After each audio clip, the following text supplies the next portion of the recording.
Alright, next week we have Phase 2 of the 2.2 patch, and with it, the introduction of a new limited 5-star character who is not only capable of dealing massive amounts of damage, but also bring the Break Effect team to the forefront of team building. So, let's dive into the Galaxy Ranger himself, Boothill.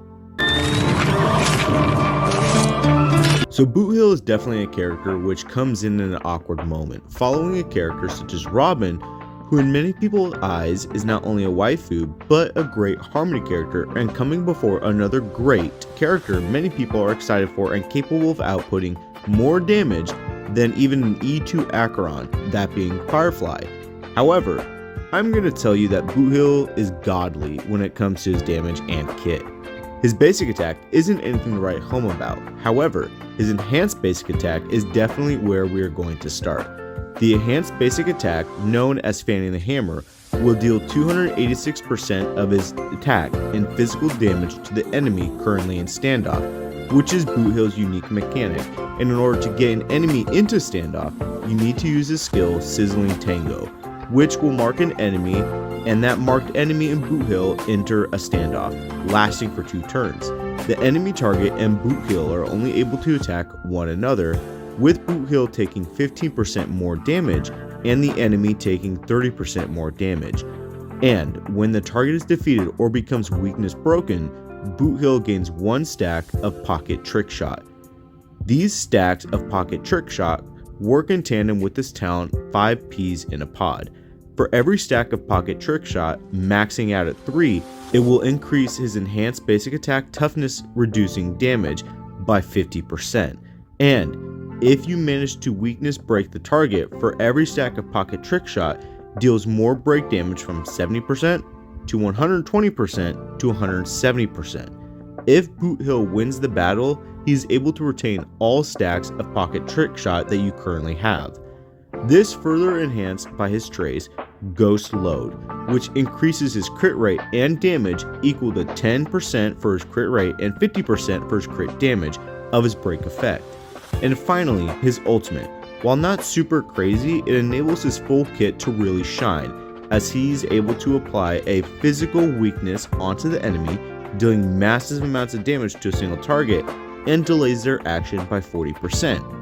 So as you can see, Boothill has a lot going for him, and having tools within his kit to deal massive amounts of damage, easily making him the highest damage output hunt character currently in the game.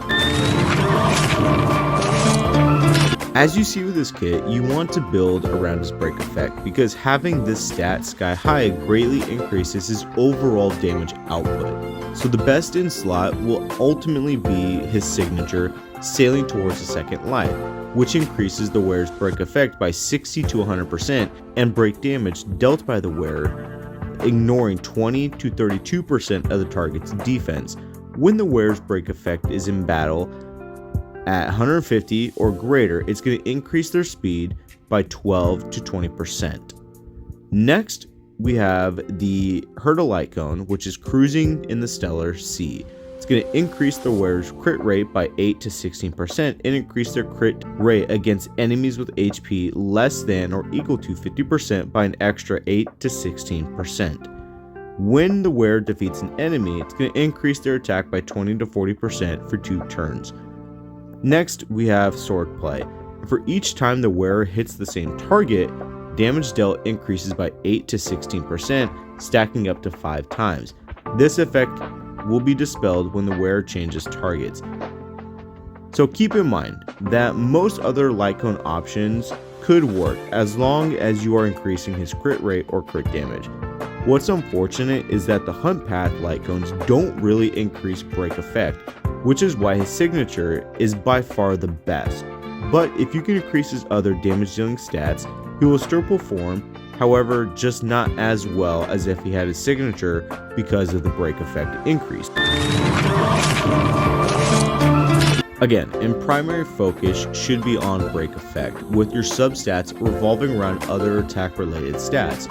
So his best in slot could be either the Thief of Shooting Meteor or the Watchmaker Master of Dream Machinations. If you want your Boothill to be your sole DPS character, then lean towards the Thief of Shooting Meteor set, as it enables you to get his ultimate off faster. However, if you run Boothill with other break effect characters such as the Harmony main character or Ruan Mei, then run the Watchmaker set. Ornament wise, your best option currently is the Talia Kingdom Abandoned Tree set, as it is the only ornament set to provide break effect increased to Boothill. As I mentioned, it will be tough for players who are free to play because of when Boothill is coming out. However, for those on the fence or even who spend a little bit of money here and there, I believe that Boothill is definitely worth a pull because of its high ceiling potential, and because as Hoyoverse continues to release more characters who provide support for break effect characters or even future relic sets, Boothill only stands to benefit from it and contend with Acheron and eventually Firefly as the best DPS character in the game.